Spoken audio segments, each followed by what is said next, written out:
go through announcements. So welcome everybody to our first official scientific seminar of the year. This is exciting, of the academic year. I'm Jennifer Schrack, for those of you who don't know me. I'm the director of COAH.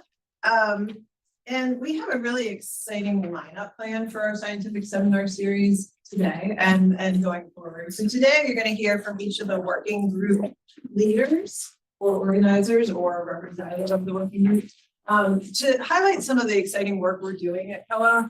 It came to our attention not too long ago that a lot of people don't know what our working groups do or how to be part of one. And we certainly want anyone who's interested to be part of our working groups. So this is just a little highlight that each group's going to give about, 10 minutes to talk about what we're doing. And if people are interested in cross collaborating or joining working groups, please do reach out to those people. Our next scientific seminar will be in November. It's always the first Monday of the month, but I don't know the date off the top of my head. The 4th, thank you. And it will be our very own Esther O. So Esther is a geriatrician. She's out at Bayview. This is our third attempt to schedule Esther to give her seminar. So hopefully the third time will be a charm. And her title is A World Without Delirium: What I Learned from 2 nurses, 1 neurologist, and an intensivist. So I think that should be a very interesting talk for both research, those with research interests and those with clinical interests. Okay. The other thing to keep on your radar is at the end of the month, I believe it's October 26th, we have the walk for Alzheimer's disease. We are trying to get a team together to walk. So everybody who's interested, please visit our website. The link is on there. You can also visit the Alzheimer's Association website. And there you can find our team on there, sign up to join us. It's October 26th at Hunt Valley. So more information to follow, but if you're interested, please do reach out and sign up to join. Okay. Anything else I'm missing? I think that's it. Open house. Open house. Oh yes. We're going to have an open house at COAH to highlight our new renovation, which is we still have some final things to happen in terms of furniture and wall hangings and things like that. But October 30th, it's a Wednesday. We're gonna have an open house for people to come see it, have a snack, have a drink, just stay below. That's Wednesday, October 30th in the afternoon. 3 to 5? 3 to 5. Is that it? I think I got it all. Thank you. Okay, so I'm gonna kick it off. I'm gonna talk about the working group that I helped lead. And then I will go in this order that is on this slide. So family and social resources will be next. So Martha, okay. So the first one we're going to talk about is the Engage working group. We kind of have a funny name. It stands for Energy, Activity, and Aging. And when we used to be kind of the physical function and falls working group. So we do still talk about physical function and falls, but we talk a lot about energy expenditure and physical activity, and we were trying to come up with a fun acronym, and Amal found this one online. He found an acronym maker online, and the first thing that popped up was Enrage. We didn't want to be the enraged group. So that's why we have a funny name. But our goal is just to create space for interaction, education, and collaboration among researchers interested in physical function and basically physical activity with aging. And we talk about those things, but we talk about them in the context of sensory loss. We talk about them in the context of cognition. So we really cross a lot of different bounds. So if you're at all interested or your research interests brush up against this, please, feel free to reach out. Our meetings, we talk about scientific ideas. We talk a lot about measurements. Physical activity measurement is actually extremely complicated, especially with the advent of the wearable devices. So we spend a lot of time talking about measurement and methodology. How do we model this data? What does this data look like? Does it look like it should? Are the devices actually measuring what we think they're measuring? We talk about a lot of this stuff. And then we talk about innovation. How can we make this more scientifically exciting? What can these devices tell us that we don't already know? We don't particularly like to publish papers that say physical activity is good for you, although that is true and that is exciting. I think we all know that. And so it's, what more can we get from this data? And then we do a lot of mentorship because we typically have a lot of students in our group. This is a photo of us at two of our graduating PhD students last year. So Francesca Marino and Feng Yu Liu, and then Amal Tunga, Pablo Martinez Amezcua, and there we are with you, Mackenzie. But our full, see if this works, our full group is on our website. It might not work. That's okay. I'm not going to waste the time, but you can go to our website to see all the people that are involved in it. We have, like I said, other students. We have other faculty members. Lacey Etzkorn, who's not here today, very crucial part. Oh, there it is. Oh, it's on my screen, but not your screen. Okay, it's all right. You can go to our website and see who's on it. Students, we've had a lot of turnover this year because a lot of our students graduated, but we have a lot of new students that are interested in joining, and we welcome anyone else interested in collaborating. Now I broke it and it's not working. Let's see here, gotta get back to the right screen. Okay, let's try that. There we go.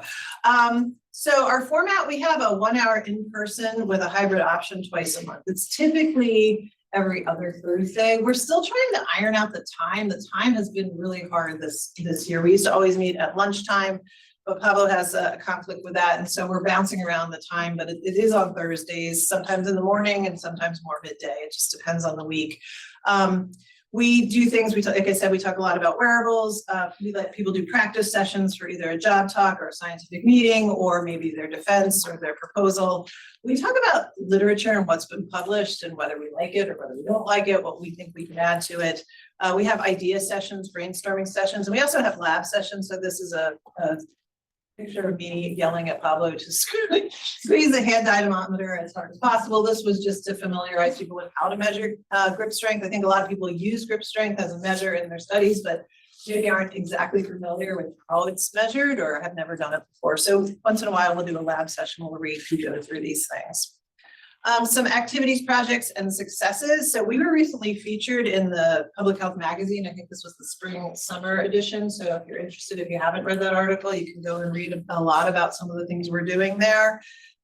We also talk a lot about, like I said, wearables. We're monitoring physical activity in all of these studies. Eric is orange because I created this slide for the Eric steering committee, not because there's something wrong with them, but that's why they're orange. But all of these studies, we either are collecting data or we're collecting data at one time. And so we like to look at some cross study comparisons to see if the activity looks like it should, because it's all the same device and protocol, that kind of thing. So we spend a lot of time talking about these studies and their data.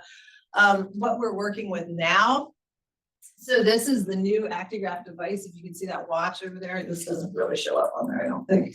And it's brand new and it has all these fancy sensors in it. And so we are spending a lot of time talking about what these sensors measure. So we're supposed to be able to get not just how much people move, but what their skin temperature is, what their heart rate is, what their oxygen saturation is. But we're finding out this varies by skin tone and this affects the battery life. And so we're spending a lot of time talking about that and what our ultimate data collection protocol can be across these studies, because we like to make it easy for people to just wear the watch and not have to take it off and that kind of thing. So we're spending a lot of time talking about that. We're also starting an exciting collaboration that we're brushing up against the frailty working group, working with Karen and Chenli and others to think about physical activity and frailty, and thinking specifically about objectively measured physical activity and frailty and what that looks like, because I don't think we really have a good idea about that. And so with that, I'm not going to take too much more time because I want to allow time for the other groups.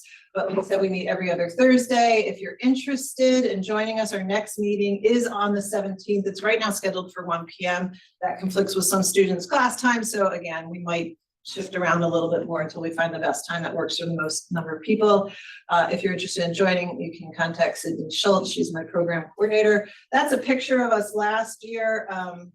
Most of those people are graduated or gone. So I said we've had a lot of turnover, but feel free to reach out if you're interested in joining us. So that's it. Thank you. And then I'll hand over to Martha. Does anybody have any questions? Your own question for, I think, all group leaders. I'm not sure what I'm supposed to call you, Jen.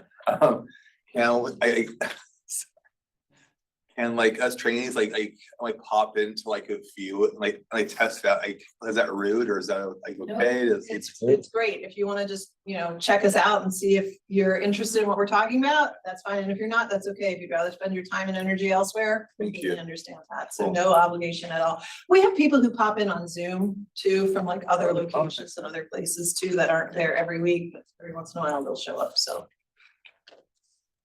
Okay. All right, Martha. You're next, so. Please advance, that's the point of it. Well, thanks. It's a pleasure to be here with COAH, and I gratefully acknowledge Catherine Clare, who is my colleague and in all of our activities for the Family and Social Resources Working Group, and also the generations before. So also Laura Samuel, who's here, who ran the group for a couple of years at least, and David Roth was the originator, I believe. Oops.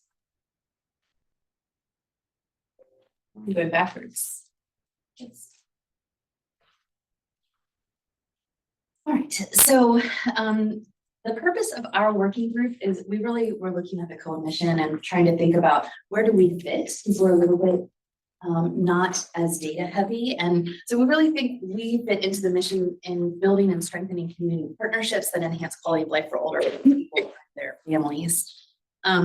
So our purpose is to have a seminar series and build research collaborations, and we want to strengthen community ties, especially in the coming year. We're really thinking about community ties and relationships between our university and local and state level organizations. So this has been our group with a lot of friendly faces, but we are definitely in a kind of transitional period. I would say that the group led by David Roth, and we're looking to grow. We're looking for people who are interested in family and social resources and helping us rethink it. And we would be motivated to help you, help us help you. so please feel free to reach out. Our format is in the coming year, which is a slight change, is going to be 1 hour quarterly. We were previously meeting monthly at the ungodly hour of 8:30, which also might have been part of the problem. And we're going to be doing virtual meetings by Zoom to make it convenient. And we're transitioning our meeting content from works in progress to community conversations. Some successes from the last year, we had a couple of methods talks that we hoped were kind of spanning our members' interests. So we had a mixed methods talk by Joe Gallo, and we had an engaging biostatisticians for grant writing led by Jeannie. I'm not going to do her last name justice, so I'm just Dr. Jeannie. We have had numerous faculty, we've had a wealth of staff and postdocs and students, and we are definitely interested in being a diverse community. We've had some success in the past with Gerontological Society of America abstracts and symposia, some with in-group partnerships for manuscripts and grants. So we're increasingly interested in doing that in the coming year. And because I'm faculty at the School of Nursing and Laura was before me, we have done a lot of great collaboration with the School of Nursing and would like to do more across the university. So what we're thinking about for the coming year is kind of leaning into the social resources side of our name. In previous years, we've really focused on family caregivers, and we're kind of thinking more about how do we connect to the community? What are the organizations that do the work that parallels some of the work that we have findings that could influence, or partnerships that could help drive next steps in our research? So some of our proposed themes include caregiver support, government civic partnerships, senior housing, community-led networks, and educational resources and opportunities. So we have sent out an invitation for our December meeting, but we're going to leave it as a cliffhanger so that you guys can be excited when the flyer comes out. We're going to hope for an afternoon session. We won't conflict with Jen's Thursday time so that you can go to multiple sessions, and we'll send out some details as soon as we get confirmation of our speaker. And please reach out to us, either of us. Definitely refreshing our email list. If you were involved in the past and don't want to be, you don't have to do anything, but if you want to be, I might ping you, or else you can reach out to me to let me know you want to stay involved. And again, any other working group members, welcome to attend. You can visit just when we have a session and see what you think. And then if you're interested in doing something like a research in progress or some other activity where you'd like a little bit of input from our group, we're very happy to schedule extra sessions. And I will pass it off to the fabulous Dr. Bandine Roche. Well, questions?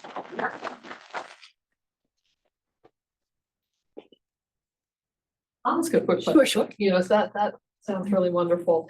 Do you have a community engagement focus at all? Well, so that, I think that's what we're trying to transition to. So in the past, it was definitely researchers talking about it, Yeah. but not necessarily bringing in the community partners. So what we're trying to do is have a representative of our community partners coming in for these quarterly sessions. That would be amazing. I mean, and so the reason I ask is, you know, our Pepper Center is just standing up a community advisory board. And so you can let me know if there's not just a resource in terms of you giving, but, you know, if there's natural things that you do that would be, you know, something that would be mutually valuable for us to engage together. Yeah, so just as an example, last week I spoke for a caregiving conference that was offered by the Baltimore City Department of Aging. So we're hoping to bring a couple of their amazing people over here and likewise be offering programs or webinars or opportunities for people who are interacting with aging. So I think that would be perfect. Sounds great. Yeah. Thank you.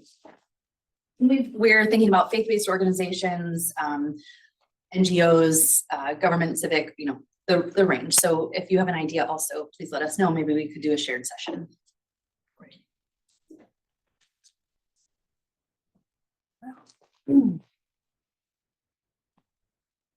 Well, Jen, thank you for the invitation to participate in this. So there's many people here who are part of the Frailty Working Group, and it's really a pleasure to get to talk about it. It's a very vibrant group. It's been ongoing for, you know, at least 10 years, maybe more than that. And, you know, so really one of the favorite things that I'm a part of. And so what are our goals and purpose? You know, very often we engage people for research and progress. And, you know, that doesn't have to just be members of the group. So if you're thinking about something related to frailty and think it would be useful to present research and progress, we welcome people to do that all the time. To convene an international multidisciplinary research community, I will detail that more in a minute when I describe who the members of the group are. We aim to produce products. And so, you know, over the years, we've tried to catalyze position papers and research or grant applications. I'll give you a few examples of that in a minute. Certainly to foster visioning and strategic planning around research gaps. That sounds like what Jen was describing with Engage. And then we are formally affiliated with the Johns Hopkins Older Americans Independence Center. So we work hand in hand and, you know, mean to advance the goals of that center. And so, you know, who are the working group members? And so we have 20 to 25 people who regularly show up at each meeting, along with people who sort of float through. That includes, you know, many members from Johns Hopkins, from across all three of the School of Medicine, Public Health, and Nursing, JHMI schools, but we have national members who are very faithful. So we've only listed the institutions there from which we have people who pretty faithfully attend, also international people who are very faithful. So it's really a vibrant group and brings a lot of different perspectives to the table. And it's a mix of, you know, all sorts of levels of scholarly training or positioning. So students are fabulously welcome, and you know, whatever your position is, you're welcome. What do we do? So we meet twice per month. It's on Zoom these days. It's entirely on Zoom. They are hour-long meetings. And you can see a typical agenda there. So following announcements, we do typically have a kickoff research and progress talk. That can be longer or shorter. If it's shorter, then we have discussion on priority areas, and sometimes that very proactively involves getting manuscripts started or grants started, and then they typically go off and they come back and such.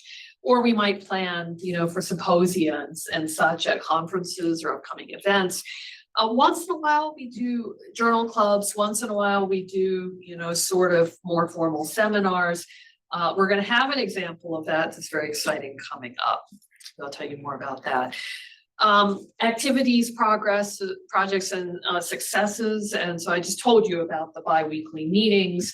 I wanted to give you a few tangible examples of these products that we work on. So in 2017, we hosted a international conference on clinical practice in frailty.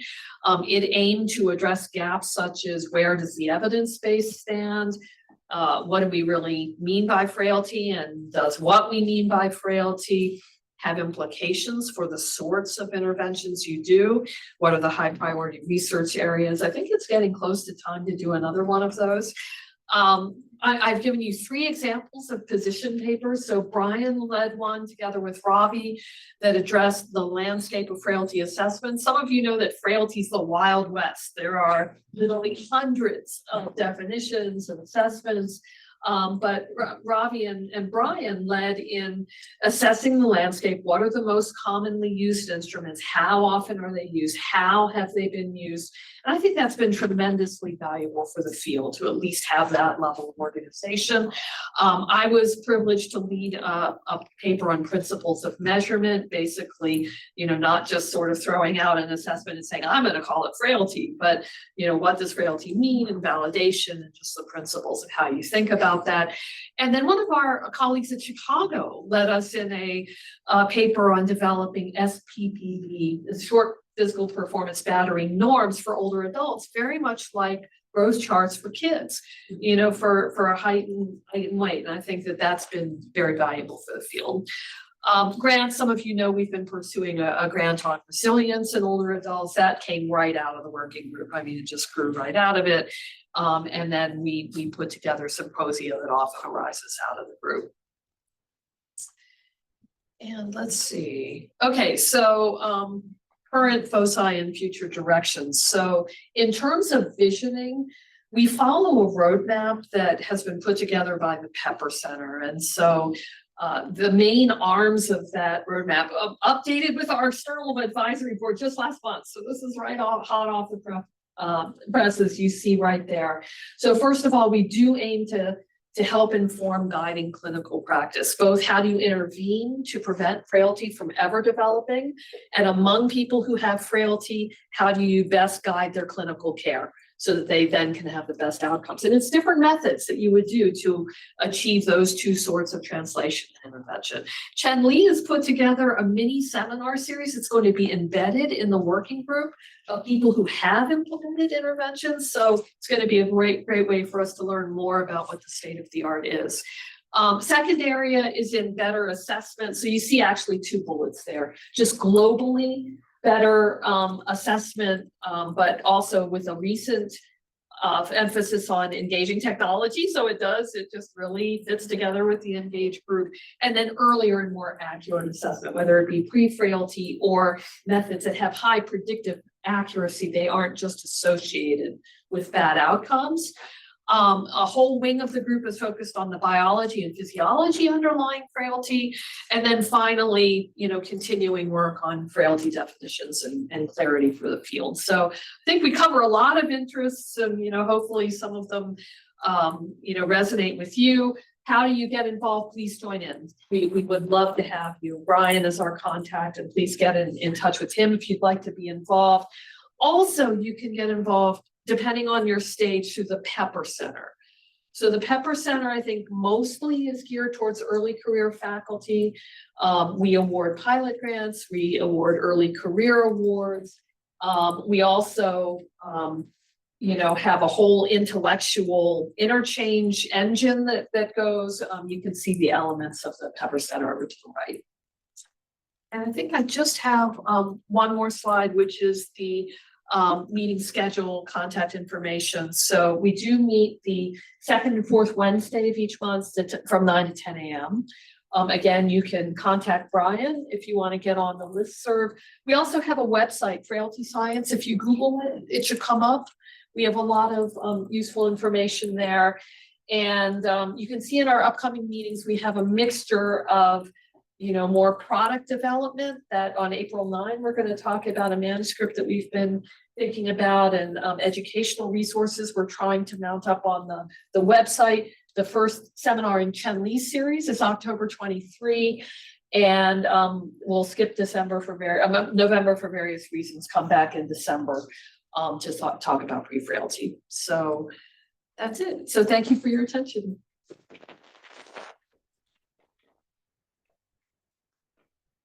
Is there any questions?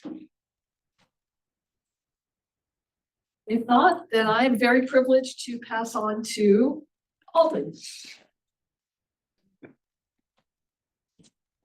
So when I was, I did my K under the support of Karen and Jeremy and the Frailty Working Group. That's a very mature, well-developed working group that's been around for a long time. On the toddler side of working groups, is our international approaches to aging, which was really started by David Roth, I think 2 or 3 years ago. He was the our former COAH director, and he saw a real opportunity. Wow, I have a screen back there. That's really fancy.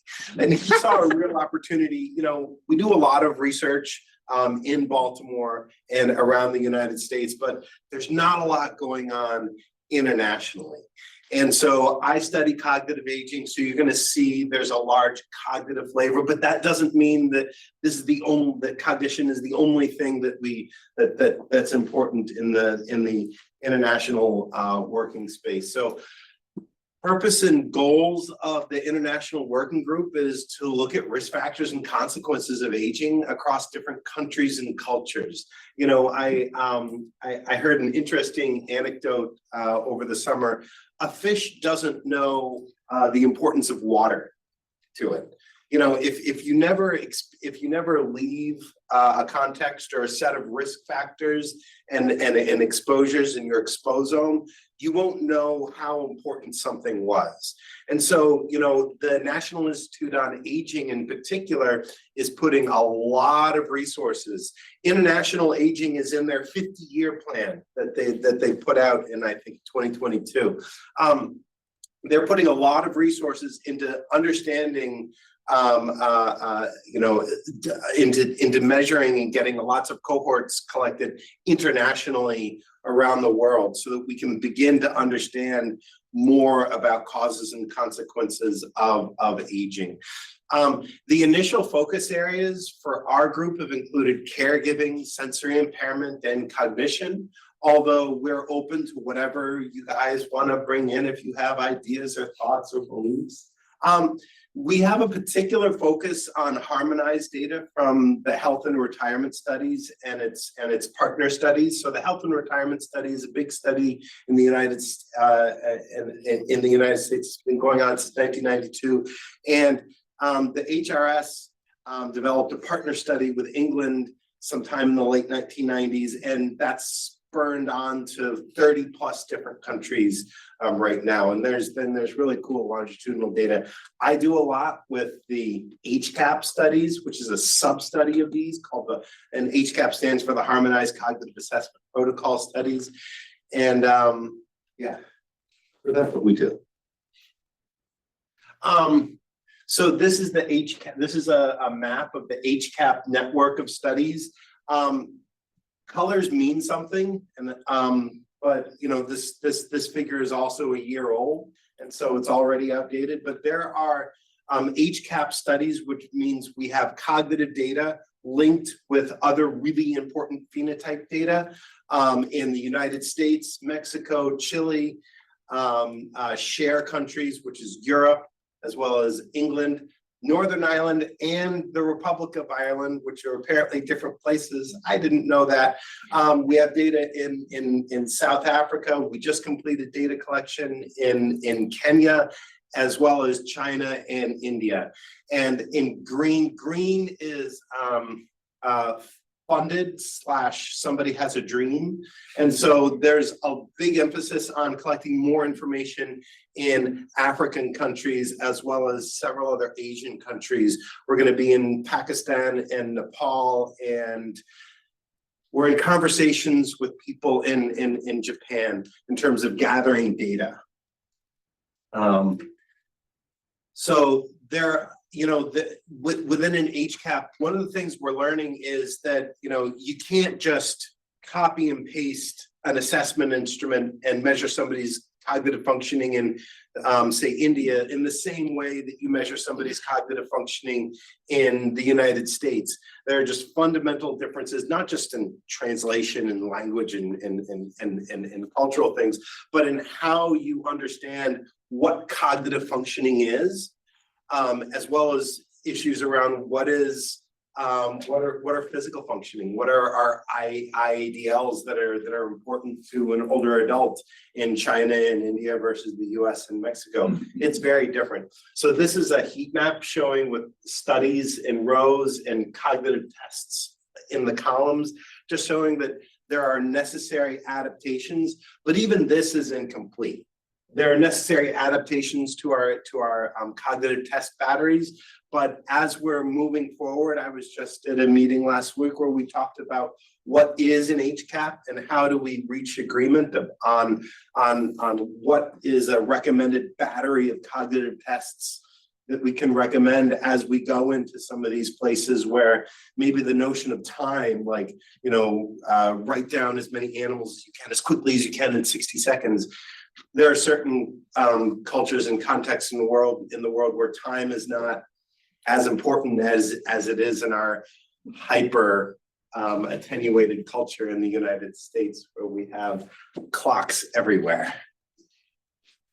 But from these cognitive test items, so part of my role is to harmonize general and domain-specific cognitive summary scores for users to use. So if you're not steeped in both cross-cultural neuropsychology as well as cognitive aging as well as measurement, and you see something that's named serial 7s and you say, I just want to pull that off the shelf and use that, well, there are issues. You might not want to do that.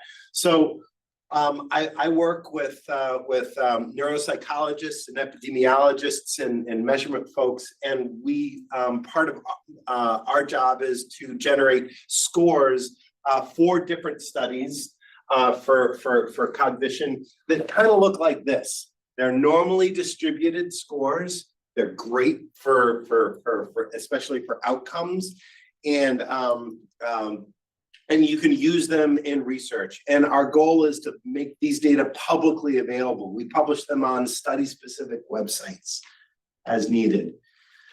And so what I really like is that, all the work that we do, we're not just holding it, we're making it publicly available. So what kinds of cross-national questions specific cross-national questions are we addressing? So I've organized it by grants. Just because that's how I think. So I wear lots of different hats, and I wanted to bring several different hats to this talk, but I decided to do that only an hour ago, and I don't have any hats in my office. So this first one, the Gateway to Global Aging, this is an infrastructure grant. It's considered by the NIA to be an infrastructure grant. So we produce things. So we're producing these harmonized continuous scores, and we're releasing it to studies, to users to use. We're also working on taking these cognitive scores and making summaries of dementia, so that we can understand what is dementia and how does that vary cross-nationally. And so we're in the midst of that right now, and Wenji's dissertation is taking that on. And then we do a lot of dissemination work through various data workshops. We have a special issue in the American Journal of Epidemiology that it was due September 1st. Actually, that was, if you're doing anything involving cross-national aging, it doesn't have to be only about cognition. We wanted to see submissions. And so we've got a lot of things. Look out for that special issue coming out maybe in February or March of next year, assuming the reviewers come back. But yeah, we've been in data workshops in Bar Harbor, Maine, Los Angeles, California, Banff, Canada. We're going to Berlin, Germany a week before GSA next month.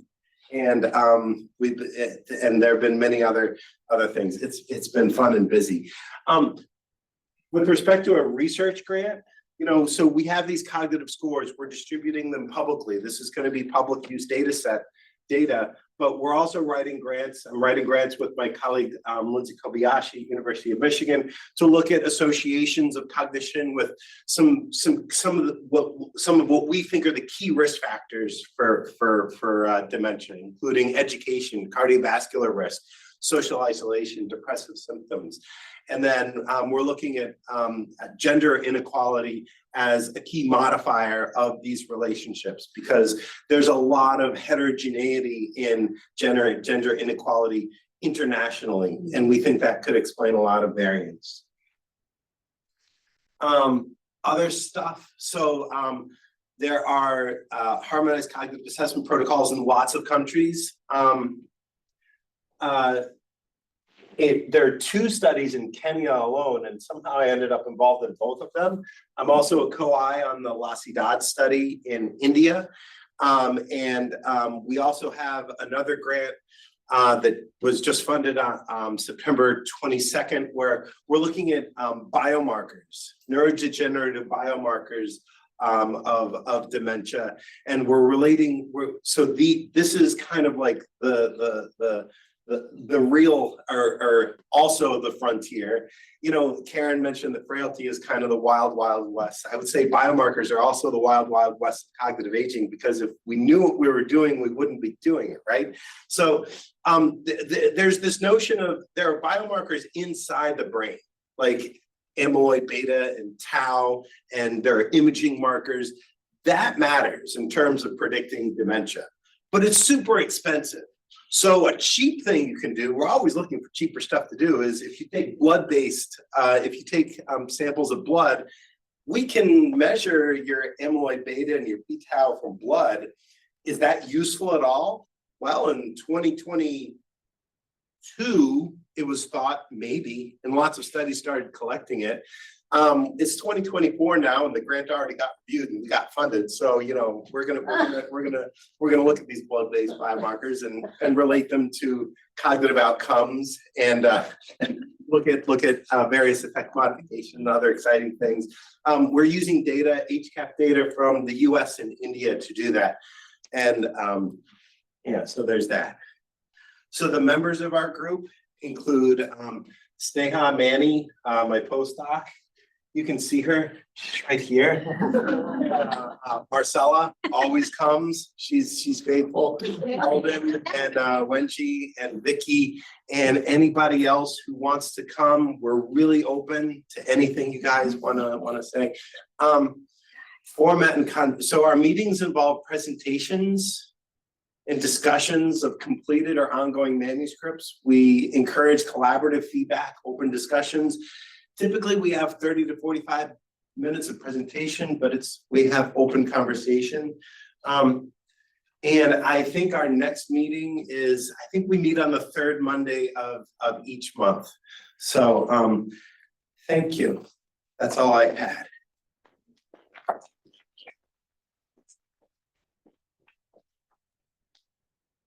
Questions and beliefs? What time on Mondays?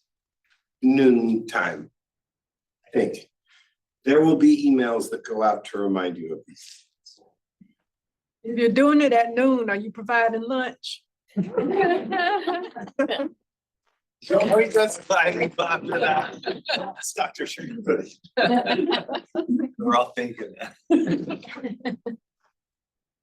Okay, yes. Yeah, briefly, you know, I can think of people like Antonio Trujillo in international health, and, you know, Sean Lang does a lot in China. Are you connected to people like that? We've worked with Antonio in the past, and we've involved him in years past. Around 2 years ago, he's really busy. He's got a lot else going on. And so, you know, he came to a couple of our meetings, but he has sent students our way as needed, but we can make sure to reach out to him as well. I didn't know about Sean's work in China. We'll reach out. Yeah. This is a question for a different time, it's okay. So I was thinking about what you said in terms of state time and different contexts and cultures. It means something different at the beginning, like a presentation. on the back end, I heard you like mentioned that you wanna look at key factors of cognition like education, like, so of course I picked up. And my comment is the institution and structure of education is so different. Absolutely. Do you plan to look at like how,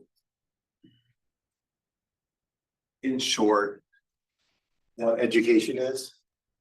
in terms of like of a difference in nuance of like each country and Yeah. things like that? So, yeah, we do pay a lot of attention to that. So when we talk about education, we talk about attainment in a formal schooling environment. And we don't look at continuous years of education because, even within the US, your years of education could vary from 100 days out of the school year to 180 days out of the school year. Quality of education matters a great deal.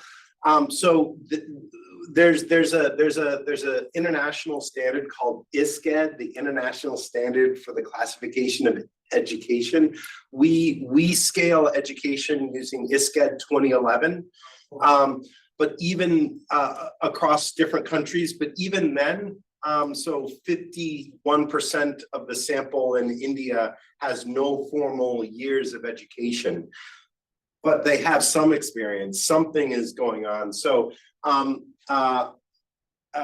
there's another person that I'm working with at Michigan who has a grant to look at what are predictors of cognitive reserve among people with no formal education, no formal years of education. This is part of the value of this cross-national laboratory, because you can't do this type of research in the United States because, education is compulsory, and you guys have way too much education right here already. Stay in school, guys. But if we can understand predictors of what we call cognitive reserve among people with no formal years of education, that can really advance our understanding of the science of how people learn and how is that related to your cognition in older adults. Thank you. I think I'm over time. Well, there's a question online. Yes. Amy, you can actually unmute and ask if you'd like to. Awesome, thank you. My question was, I saw that you were doing a study associating neurogenerative biomarkers to cognitive outcomes. I'm working on a similar study with ROSMAP data, and so do you guys share your data sets with people so I can apply my model to your data set? Absolutely. So there are 4 parts to this study. Well, 2 parts really. There's data from the HRS, and those data are going to become publicly available by probably the 3rd or 4th week in November of this year. And there's also biomarker data in the Lasidad study in India. I think those data are going to become available publicly sometime in February of 2025.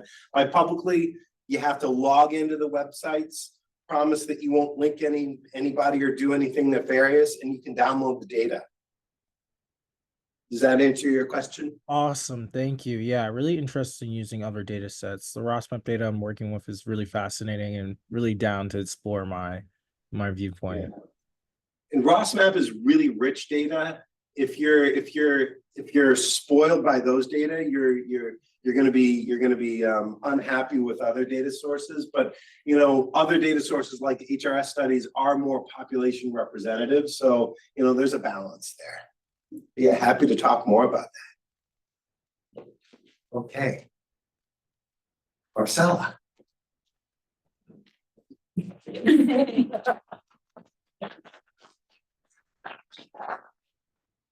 All that, talking about claims. Thank you for inviting us to be here today. So I'm just gonna move right in. Good. Okay. So before I start, you can see this in there. I just want to mention that I'm not quite sure when the group started because it was here when I joined, but it was sometime between, I don't know, around 2015, 2016. And at that time, we had to establish what we call the call room. So in the suite, in order to be able to have the data, because at that time, the data was actually shipped to us. Well, now we're morphing ourselves, we're changing because, as you know, CMS will not be shipping data. Studies like NHATS and HRS are not are linking their data to CMS claims data, but you have to access that through an enclave. So, we're figuring out how we're going to do some of these things. But essentially, one of the things that this group has been doing for a while is to looking at healthcare utilization. What happens? Many people that started the group, Orla Sheehan, Halima Amjad, David Roth. I can think, maybe Brian, you can think of the others, had that in mind. We also want to collaborate with other researchers and clinicians from the School of Medicine, Nursing, and Public Health at Johns Hopkins, as well as other partners. And we have. So we have partnered with people from Duke previously. We also with the University of Alabama. But we want to expand that. One of the things that we want to be able to do is to provide feedback on the development of research questions and study design and enhance the understanding of healthcare utilization, diagnosis, and medication use among older adults. All those things are things that we have been doing and that we have, researchers have published on that. We also, one of the things that we know is we have a knowledge of administrative claims and electronic health record data sources that can be used along with link to other studies. So this is our working group members that show up sometimes. There are some that come regularly. It's usually a hybrid meeting these days, but we do have some people that show up sometimes. One of the things that at one point, if you had a study going on in our call room, you had to come to the meetings. That's one of the requirements that we had at that time. So the format and content of the meetings is that, we have introductions and announcements. Typically we'll have 1 or 2 presentations with discussions. And we help researchers develop ideas. And, we also have people present completed projects. And we also have overview data sources. So the main thing that we were doing is the fee-for-service Medicare, so Part C, precision medicine centers at Johns Hopkins, and external vendors like Optum. We had all of those and there's this data. So currently we are collaborating with Chris Kaufman at the University of Florida. He has a study that is looking at sleep apnea treatment and the risk of cognitive decline in Alzheimer's disease. And he's looking at HRS and NHATS linked Medicare data. So that was the first, that was new to us, to have someone looking at 2 studies at the same time. Unfortunately, one of the things that we wanted to do was pull the data, but we're not able to do that yet. So all of this is being done in the enclave. Sorry. I have not, it's my fault. Yeah, that's just something that I think will eventually come down the pipe. But I am an advocate for Chris, so I thought I would mention it. Michelle Carlson's study, which is, she has the long-term successful community-based volunteer program. And one of the things that we did with that study, which was really interesting, they had to become a partner before they could access the data. So that whole process of becoming a partner, if you have a study data with NIA, it's a whole different bird. It's lengthy.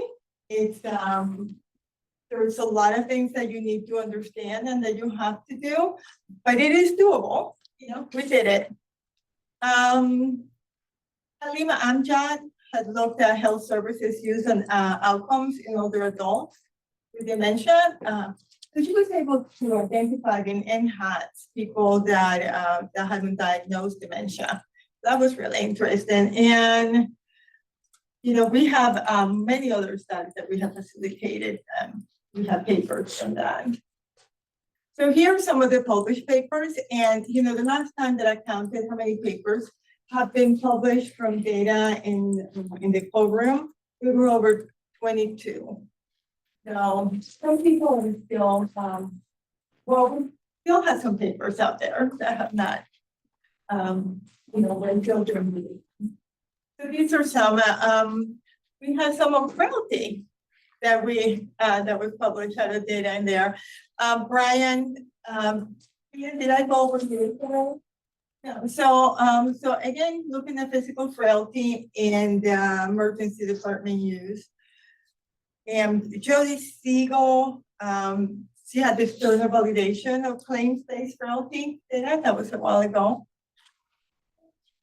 So future interactions and opportunities to collaborate. So one of the things we want to do is we want people that have some other methodology background to join our group. David Ross left, he retired.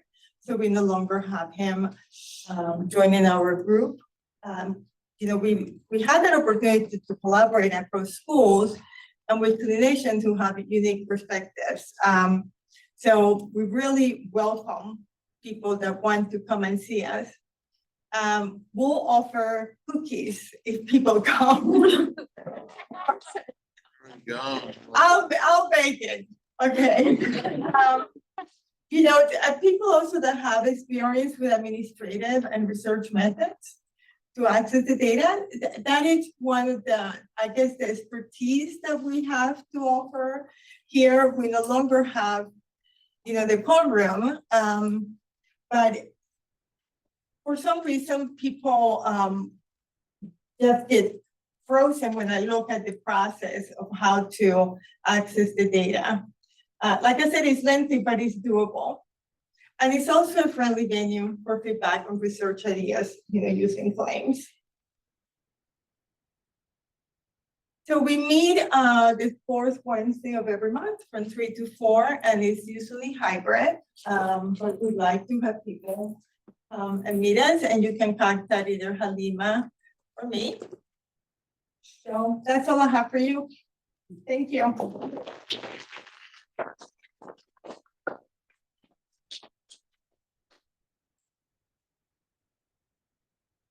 We have Chin Lee.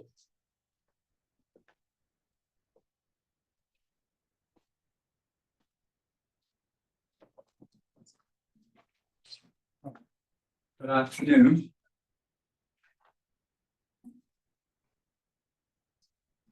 All right, so this is a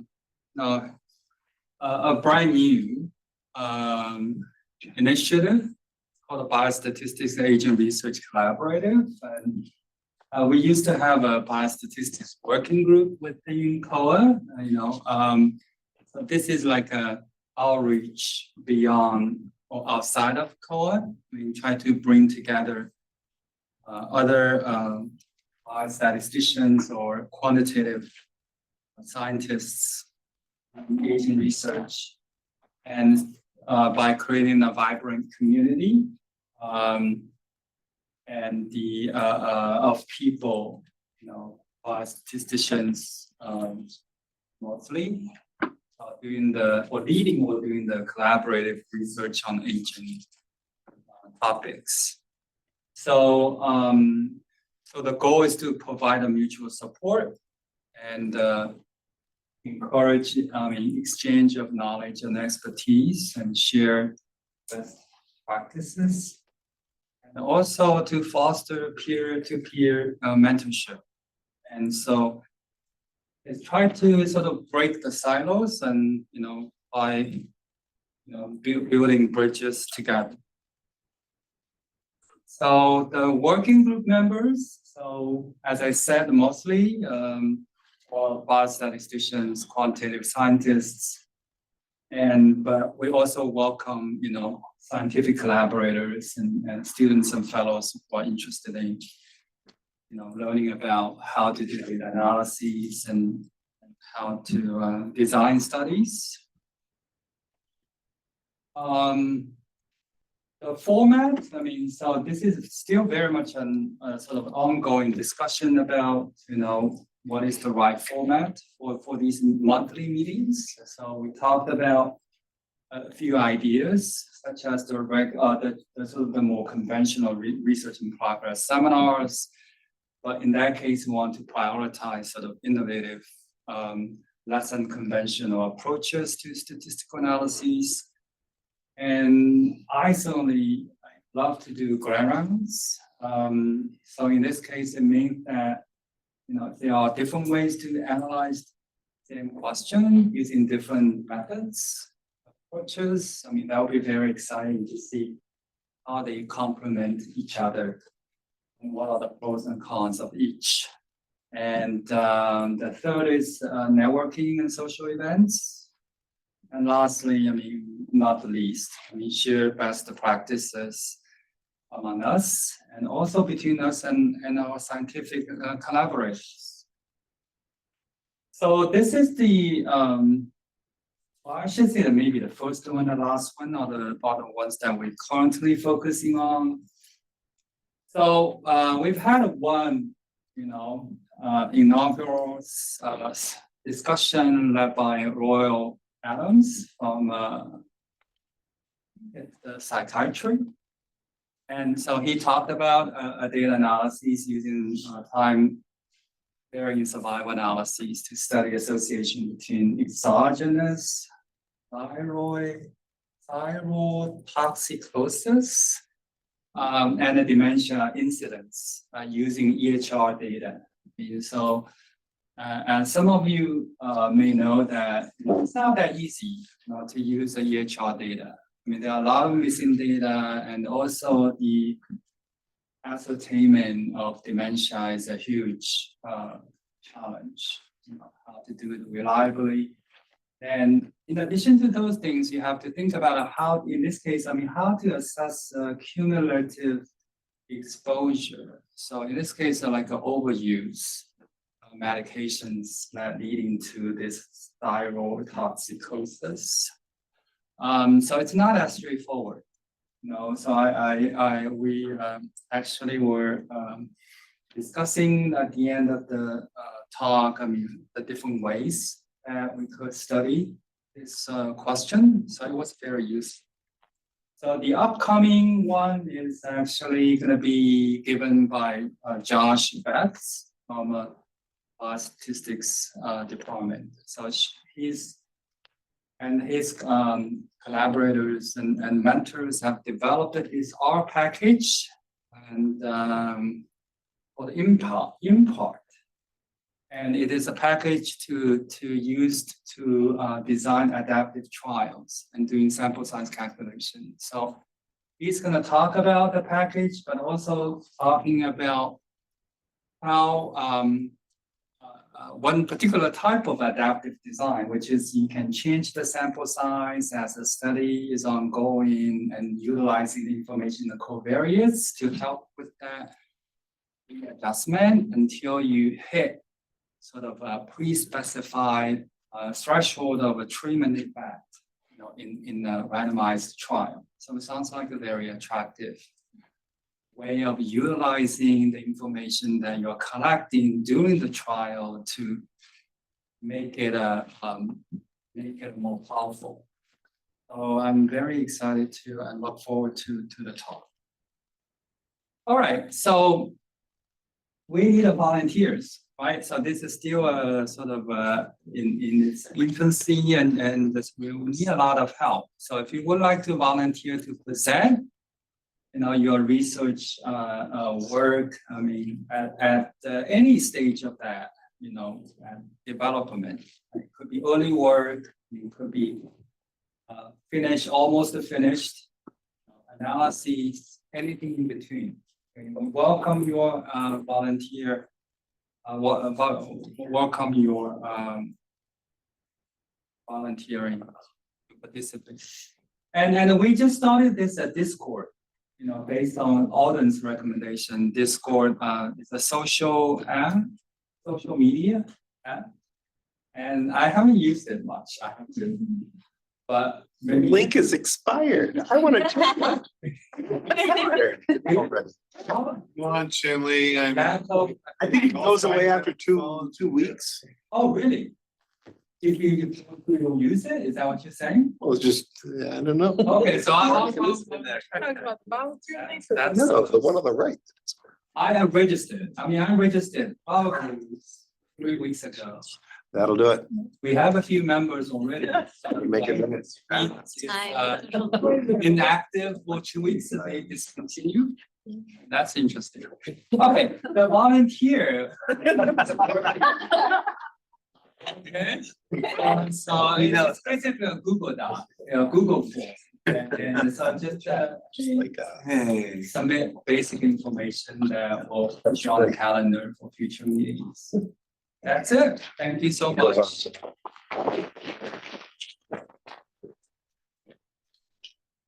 Question? Yeah, I have two. sure. What do you use this for beyond Zoom? It says it's for gaming. Yeah, it is a gaming, it is a gaming app. Slack started for gamers too, like, yeah. And then really my real question is, you know, if trainees or even faculty members have an idea but don't know how to map the biostats to it, that's aging related, is there room in this for that, or is this something different? Oh, that's interesting. I mean, I cannot say no. I mean, I think that if the problem is unique in some way, I mean, maybe it could be it's a good use of time to discuss. So send me an email. So I think I forgot to put on the contact information, just me. So right now. Discord, the email, I think. Send me an email with any questions. And again, if you are interested in being a co-leader, I welcome that. Any ideas you wanted to suggest that we can do such as this? So that's good too. Any other questions? Saw a I saw a question, but I. No? All right, thank you.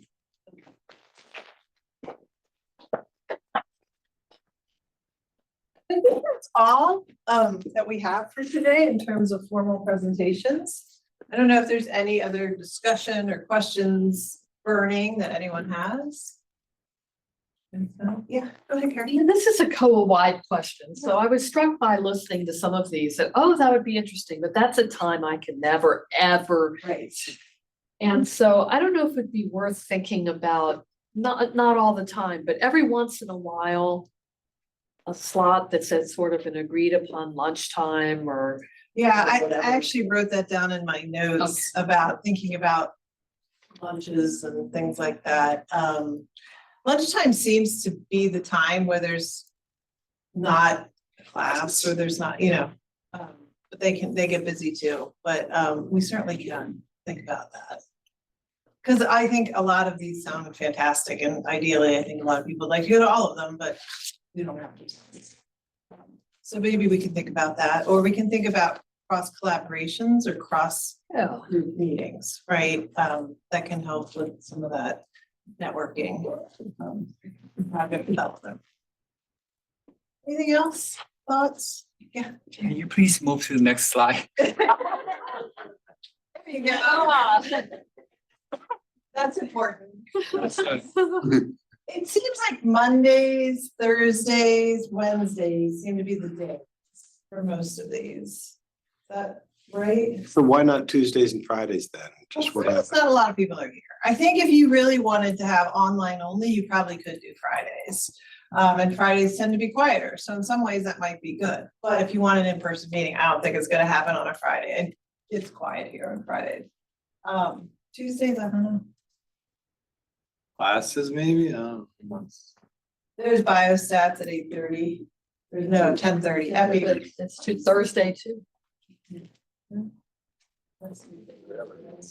Something used to be 8:30. I can't remember. Michelle, did you want to say something? Oh, thank you, man. You're on top of it. Um, yeah, I was thinking to Karen's question, you know, this was amazing. First of all, this was quite it's very nourishing. Would it be possible to do this again in the springtime and just like with, you know, at a different time, you know, a time that was mutually useful to everybody to do the same thing again, but maybe just updates on what they've been doing? We certainly could. We could certainly consider it. Maybe we could even do like a mini retreat or something like that in the springtime. That might be fun. Yeah, I won't sign on to a retreat, but you can call it something. Call it fun time. Yeah, I love the idea. This was great. I mean, it really helps you, like to Karen's point, we don't all get a chance to go to them or even understand if we fit. But now, you know, I have a much better sense and it's pretty awesome. Okay, thanks, Michelle. Anybody else? Closing words of wisdom? I'm just curious if anyone feels like there's a gap. Are there working groups that you'd like to see? Because that's how these groups have evolved over time.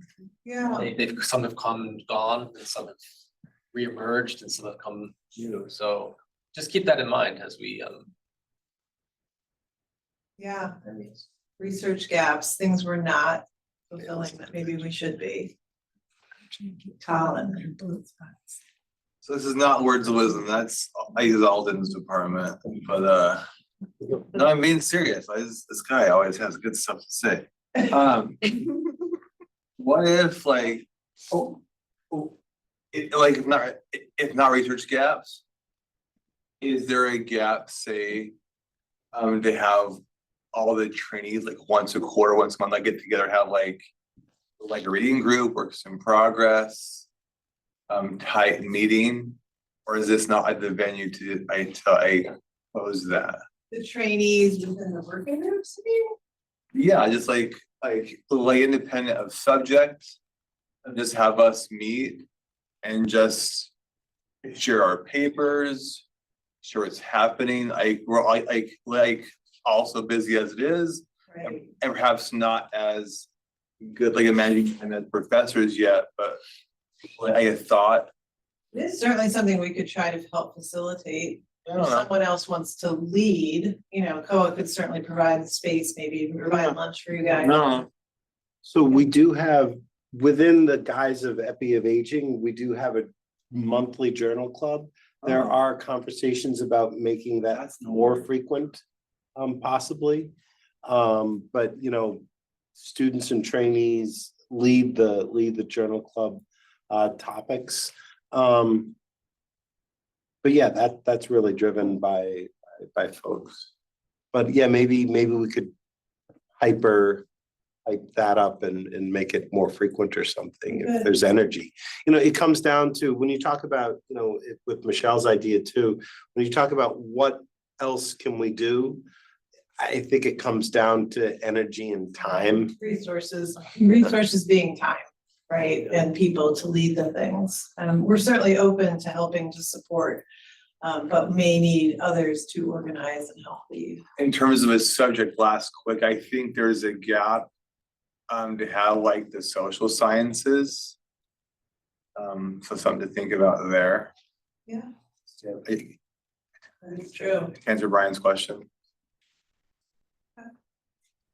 I'll add to that. So we have a social and mental health group that we've been kind of meeting informally, but just on text message on the side, we were considering whether maybe we might want to consider like bringing that into a formal working group. Right, and you might want to reach out to Thomas and others who do social isolation and loneliness. I think there's enough people interested in those topics that maybe you could start a working group. Yeah, it was started by Thomas, I think, and like Mary Lou and Wafan and I have been moving it forward, but there is a group of us that do meet, but more informally, I would say. Well, if you want to make it more formal, certainly let us know how we can help with that. Great. There's a question, how can, this person asks, how can we join the journal club? The Epi of Aging Journal Club? They didn't say which one, I guess it would be the Epi of Aging. Email Alden and we'll get you on a list. Okay. Did you hear that email, Alden? Alden loves email. Takes him months. I think the next one is this coming Monday. It is, the next Abbey of Aging meeting is Monday at 12:15 to 1:15 in the COAH large conference room. So if you want to come, please come. You don't have to have a formal invite to come. If you want to read the paper ahead of time, email Alden. I'll send it to you. You just want to say hi, Alden. Okay, well, with that, I'll let you guys have 20 minutes back to your day. Thank you very much for coming. Thank you for taking me.